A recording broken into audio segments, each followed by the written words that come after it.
Hi guys, and welcome back to Steph's Veg.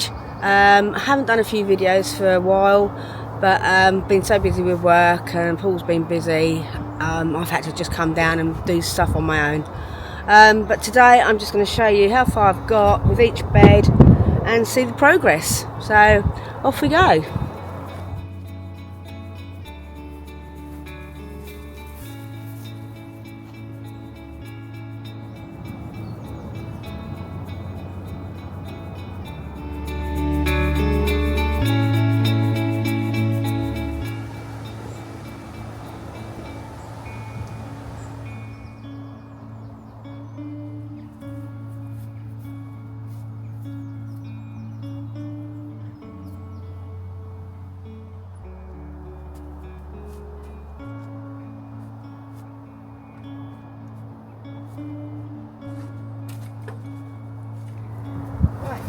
These are courgettes, as you can see. It's one plant and they're growing nicely. No hard maintenance, you just leave them to do their own stuff really. And then here, the pumpkins that are coming along nicely. As you can see, they do tend to grow out a bit, so you do have to keep an eye on them. I thought these were pumpkins as well, but they seem to be sort of growing at a funny sort of shape. So just got to wait and see what happens. I've got the same over on another one there next to the courgettes. So I don't know if they've self-pollinated or cross-pollinated with the courgettes. As you can see, these ones here, in here, which is off the same plant as the round one, they've gone sort of like a marrow shape. So, but it's from the pumpkin plant. So whether it's cross-pollinated with the courgettes, I don't know. So I've just got to wait and see what's going to happen. So on these, they all seem to be that sort of shape. So whatever the seeds were, I thought were pumpkins, but we'll just wait and see. Okay, and then here is squash. They're just starting to grow out. As you can see, they're starting to form very small in there at the moment. They will get bigger, hopefully. So mainly these things, you just water and let them do their own thing until they're ready to, when they're ripe. And then I had a few spare tomato plants at home, so I just popped them in here, and they're actually doing nicely. You need to keep pricking these little bits out in these little groove bits, like there, like in the corners in the V's, because otherwise it takes all the goodness out of the plant growing. So just every so often. If you pop round onto these ones here, I've actually got some tomatoes growing. I need to stake that one up. Some little tomatoes forming there, and I think there's a couple on here growing, so they just need watering now, and I need to just stake this one up a bit more because it's getting a bit droopy and I don't want it falling over. So that's a little job for later. And then here is all my peas, which I've got to go through today, because some of them are ready to pick. As you can see, when they start getting fat, like these ones, you can actually see the pea inside, so they're going to be ready. If they're flat like this, you can tell they're not ready. They're not even forming yet, so they have to be like bulbous. Like these ones are well ready now. So you can see they're really thick. So that's my job today. Then further up,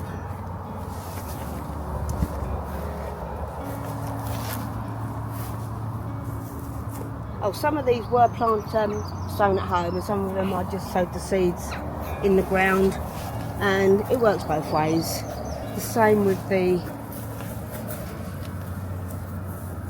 runner beans, which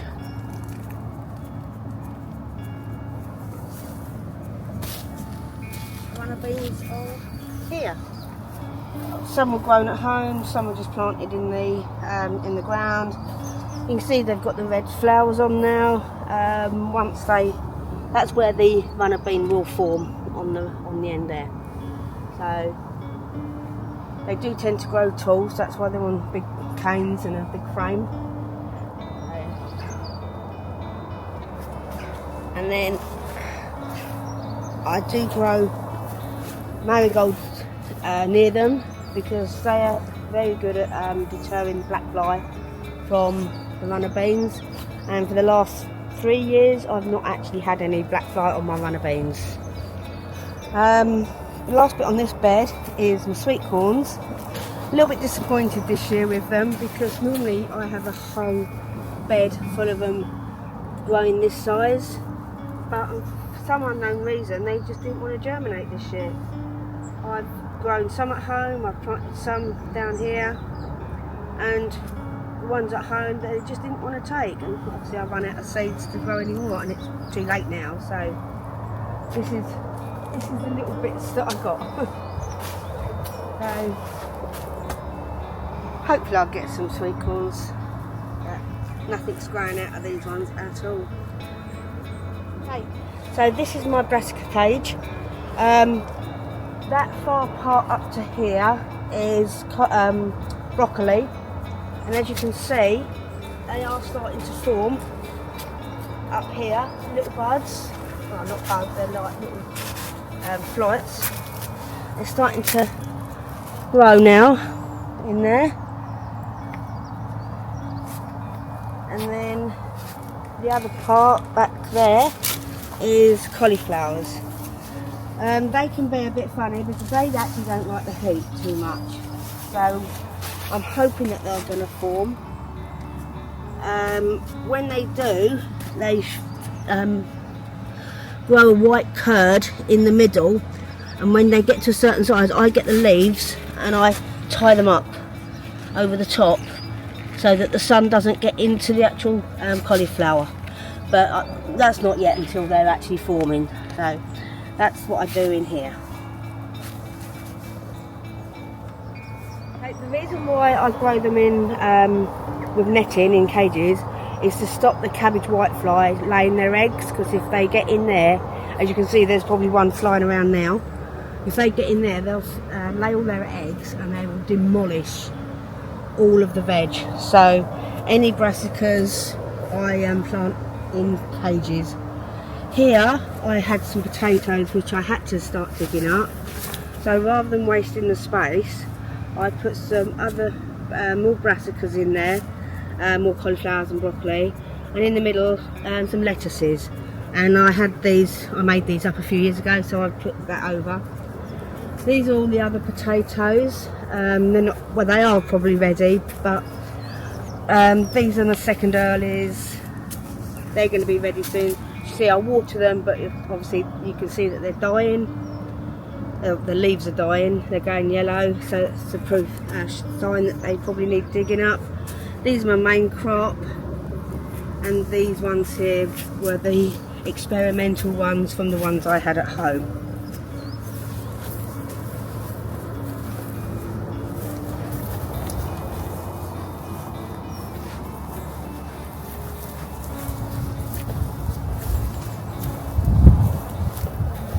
And in here is the first earlies. I've still got some more to pick up, to dig up.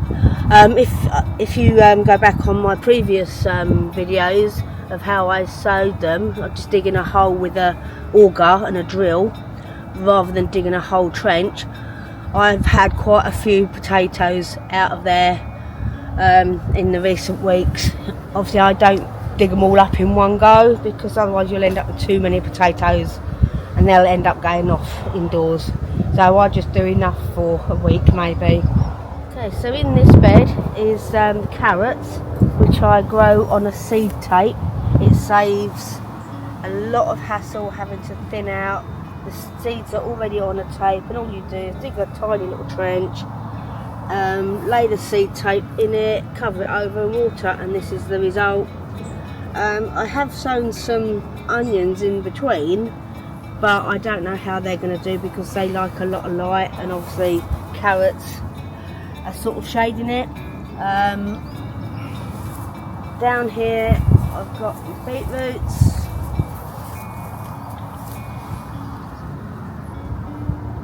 which are getting bigger. These were just literally planted in the ground. And then some lettuces that I sowed from home and brought down individually. Some more lettuces there. And then here is the parsnips.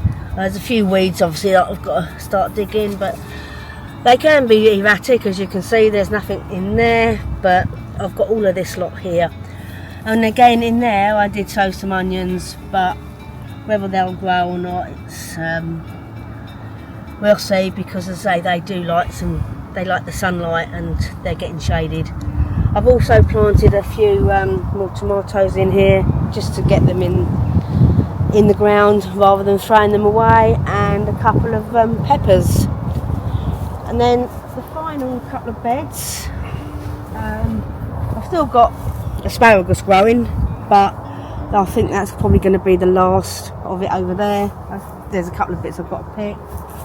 In this bed is my red and brown onions and shallots for my pickled onions, plus some more peppers and chilli plants.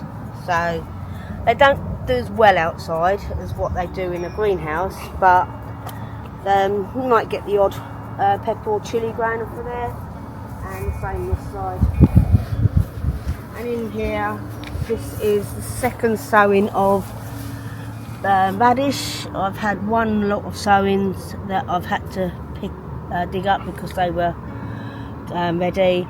The lettuces, they're starting to go a little bit funny now, but I'll pick them out and then just take out the better leaves. The red lettuce there, and some more chilies and peppers.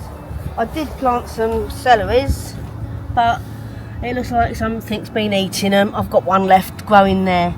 Luckily enough, I've got some more at home that I can put out. And then the very final bed is the garlics that have been in here for 2 years, and a couple of more peppers.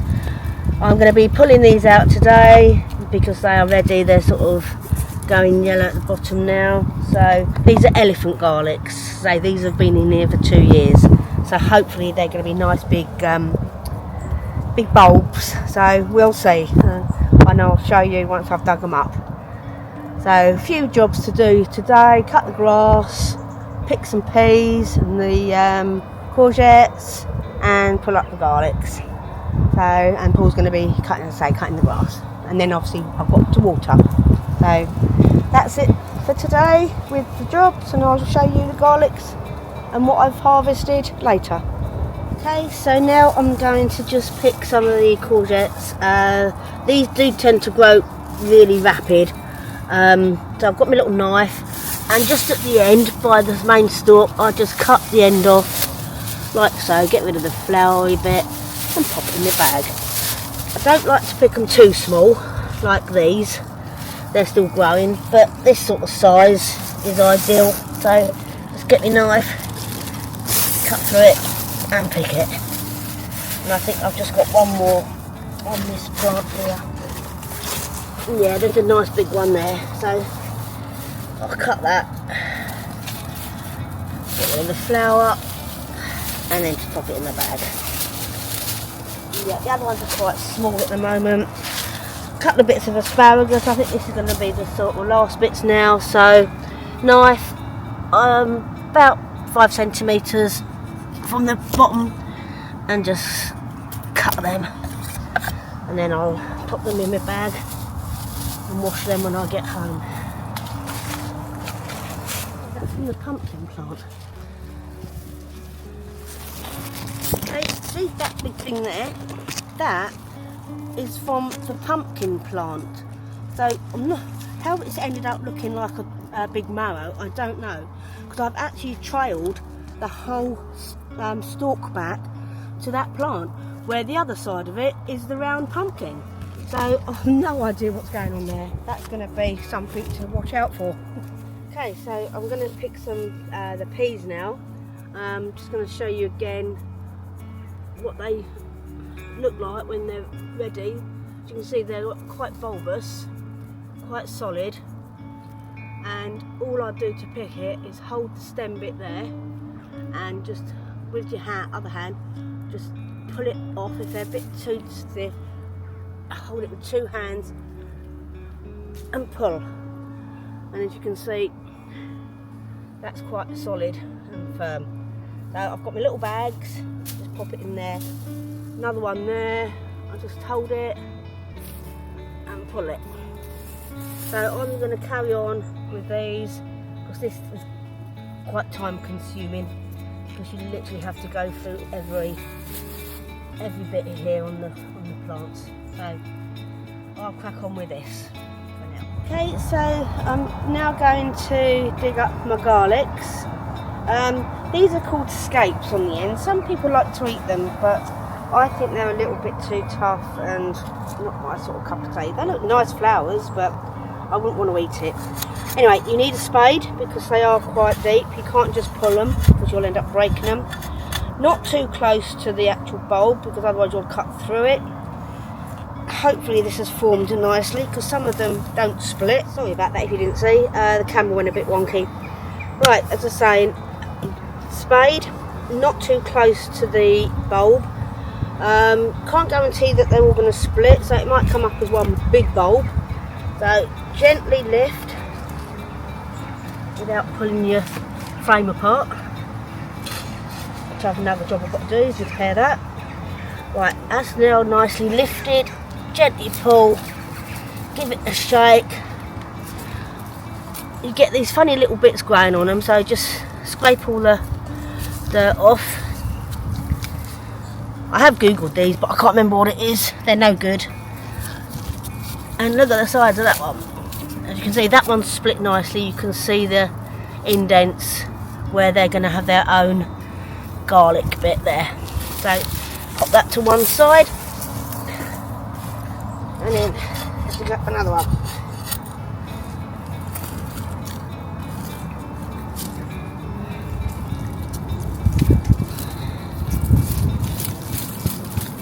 Shake, get a bit of a brush off. Don't wash them, otherwise you're just going to make them all wet and soggy. Just let them mud dry off naturally and pop them to one side. Well, so far so good. They've all seemed to have split at the moment.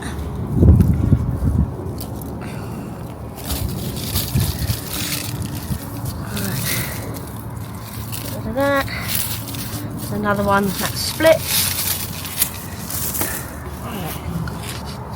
So I'll crack on and do these and then see how many I've got at the end. Okay, so the garlics I've dug up 11. I like to plait them so that they don't take up so much space and then just hang them up to dry. I've never done it with garlic, elephant garlic before, obviously because they're bigger. I don't know if it's going to work or not, so I'm going to give it a go. So you start off with 3 and just plait like normal, but because these are a bit stiffer, I'm not sure if it's going to work, so we'll give it a go. Cut on there. I think these are going to be a bit harder to plait because they're not actually bending over these stalks. Alright, I'm going to give it a go though, and then keep adding one in as you go along. Right. Nah, they're going to split. I won't be able to do it. So ready to go home now and pack away. I'm just going to put my garlics in a bag. As you can see, I've cut all the scapes off because I don't need to take them home. Put them all in the bag. Alright, and then when I get home I'll put them in my greenhouse to let them dry off. They're still going to be a little bit too wet at the moment to use, so I'll just pop them out of the way. I ended up picking 4 courgettes and 2 asparagus spears, but I'm putting them straight into my freezer, the asparagus. And then I've got 2 little bags of peas, which when I get home I will weigh while they're in the pod still, and then that's a job for me this afternoon. So probably a good hour's work there, and then I'll weigh them again because I like to see how much I actually produce. So basically that's it for today. Next time I come down I'm going to have to spend a few hours weeding, because I've noticed as I've been going along there's quite a lot of weeds, so yeah, that's a back-breaking job, but it's got to be done. So thanks for watching. As I say, sorry I've not done any videos the last few months, but say life's been a bit hectic at the moment with one thing and another, so hopefully we're back on track, and hope you keep watching. Thank you very much.